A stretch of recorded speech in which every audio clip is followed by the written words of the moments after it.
Hey, if you're a senior over 60, then most workout routines and most exercises recommended to you probably don't feel like a good fit for your body. But that's what this video is all about, because you're gonna learn 5 essential exercises that every senior over 60 should be doing every single week to stay strong so you can continue feeling good in your body. And it starts with the move I'm gonna show you right now. It's called the sit to stand. And the reason why this move is so important is because leg strength has been shown to correlate with longevity. So if you want to live a long, healthy life, you want to have strong legs. And there's no better move than the sit to stand in order to get you there. But let me show you how to do it with perfect form, and let me show you how to make it a little bit easier as well, just in case this puts pain throughout your knees, hips, or your lower back.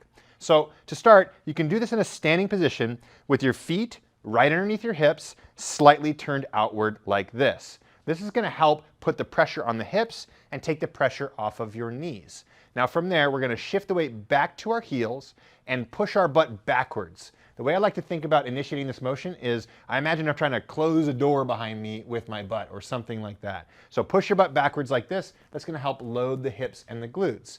Now, keeping the weight on the heels, slowly come down and make sure your knees are pushed out and pointing the same direction as your toes. Don't let them wobble inward like this. And then you can simply reverse the motion by taking a big belly breath in, bringing your belly button between your thighs with a nice flat back, pressing into the heels and standing up just like this. So a little bit faster, inhaling down, knees are going out, exhaling up, just like that.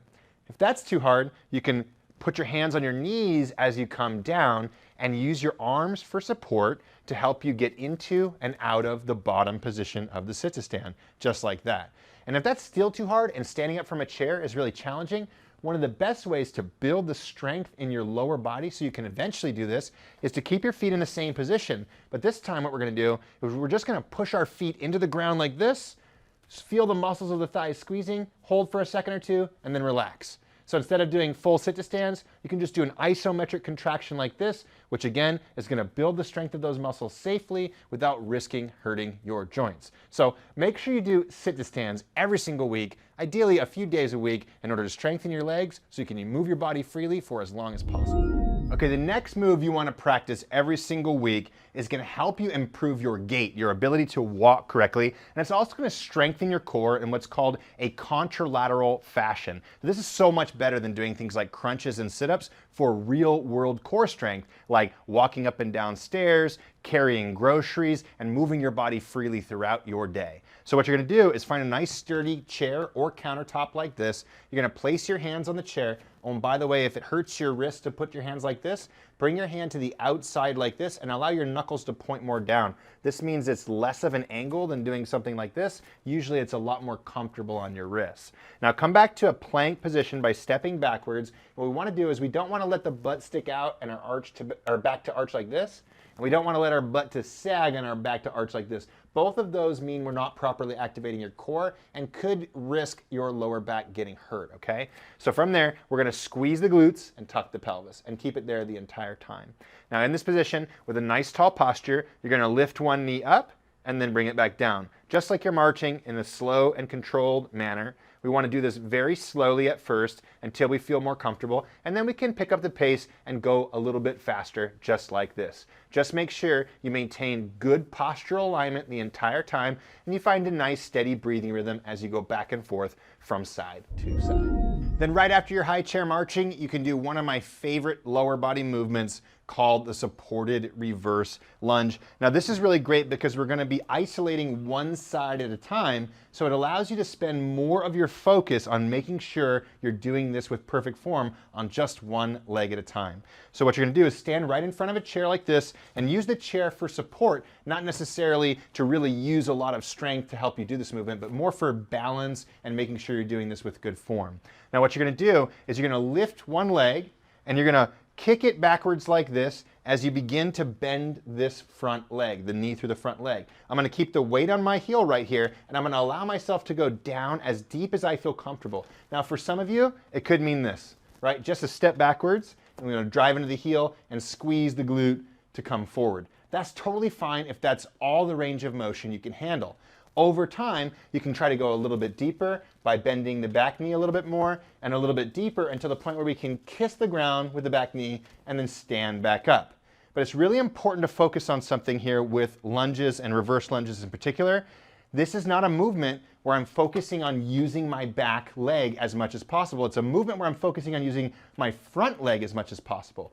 In a perfect world, we would want to have the strength to be able to come down where we're using almost all of our front leg and up using almost all of our front leg without using the back leg, okay? So really focus on more feeling a stretch and the muscles activate through this front leg, and then really focus on using those glute muscles to extend the hips as you come to the top position rather than thinking so much about your back leg. And then the most important thing you can do, especially if you have achy knees or achy hips, is try to make sure that your knee is going the same direction as your toes. So I'll switch my angle here so you can see this clearly without the chair in the front. As I step my body backwards, I don't want to let my knee and my hip go inward like this. That means all these muscles on the outside of the hips and some of my glute muscles aren't working properly, and it's causing my hips, knees, and even my lower back to potentially have risk of getting injured. So instead, when we step backwards, we want to keep pushing that knee out and keep it out the entire time so that when we look down, it's pointing the same direction as the toes. One final thing, as you step back, big belly breath in, keep your core tight. As you step forward, exhale as you reach the top position and alternate sides. Next is a movement that helps you learn how to move laterally from side to side like this. Now this is really important, especially for seniors or people who are over 60, because one of the most common ways that your ability to move in your daily life goes down over time is we don't have good lateral stability, and what happens? You fall and you injure yourself and you don't come back from that. So strengthening your ability to move from side to side like this is incredibly important. But nobody teaches people in this age category movements that are low impact that will actually help you strengthen this motion. But that's what we're going to teach you right now. Okay, so this move is called the step jack. It's a low impact version of the jumping jack. And it might take a little bit of time to get your coordination right, but after you get it right, it's one of my favorite moves for training that lateral movement and also getting your heart rate elevated without causing a ton of impact on the joints. So you're going to bring your feet together and your arms by your sides like this. And what we're going to do is take a nice step to the side while you bring your arms overhead. Really important here, a lot of people will turn their palms forward like this. This is the same as this. This is a bad postural position. So instead of being here, turn your thumbs backwards like this, and it's going to help improve your posture, okay? Now we're going to bring everything together, but this time we're going to bring it all over together on the other side. So I'm going to bring my hands down and step my body together. Now I'm going to do the same thing, going back the opposite direction. Inhaling here on the step, exhaling here. Inhaling here, exhaling here. Now pay close attention to this because this is really important. I'm not keeping my knees locked and legs straight and putting all this lateral pressure on my knees. That wouldn't feel good on your body. It doesn't feel good on my body. Instead, as I step out, what you'll notice is I'm catching myself in a little baby squat, bending the knees and pushing my butt backwards to absorb the shock. And then when I'm bringing my body together, that's when I'm straightening my legs again, okay? So at first it can be a little hard to get the coordination. Inhaling, exhaling, arms up, arms down, step out, step together, just like that. But after a while, once you get the coordination right, you can speed this movement up.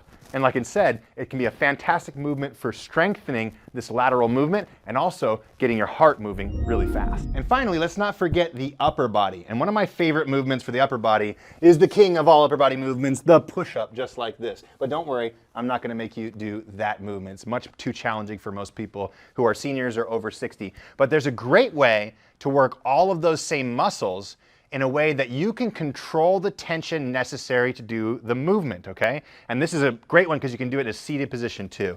So scoot to the edge of the chair, turn your feet out, bring your feet nice and wide, and what we're gonna do is we're gonna start by putting our hands right on top of our kneecaps like this, getting a nice tall posture, and I want you to immediately push your hands down against your knees. Now what you're gonna feel is you're gonna feel these muscles back here on the shoulder blades pulling back and down. You're gonna feel these muscles underneath your armpits and into your core firing. That's what we want you to feel. So press your hands down against your knees and drop your shoulders away from your ears until you feel those muscles firing.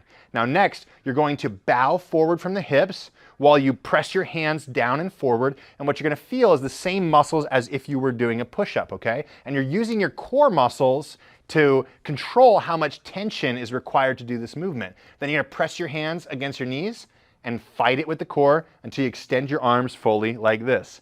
Inhale as you come down, exhale as you come up, and finally, it's okay to let your elbows come out a little bit, but don't let your elbows flare up like this. We're not shrugging our shoulders and internally rotating our shoulders into this bad position. Everything stays externally rotated with the shoulders down as we move forward and backward in this position, okay? And remember, how much you use your core dictates how hard this is for your upper body to perform this movement. So you get to decide how much tension you have as you go back and forth. These 5 exercises are fantastic for seniors over 60 if you want to feel stronger and more capable in your body in a way that's very low risk because they're low impact, and of course, you've learned how to do them with good form. But if you want a follow along routine that lasts only 10 minutes with movements just like this, but ones that are even more customized to your current skill level and perhaps even customized to your injuries or where you're tight or where you're weak,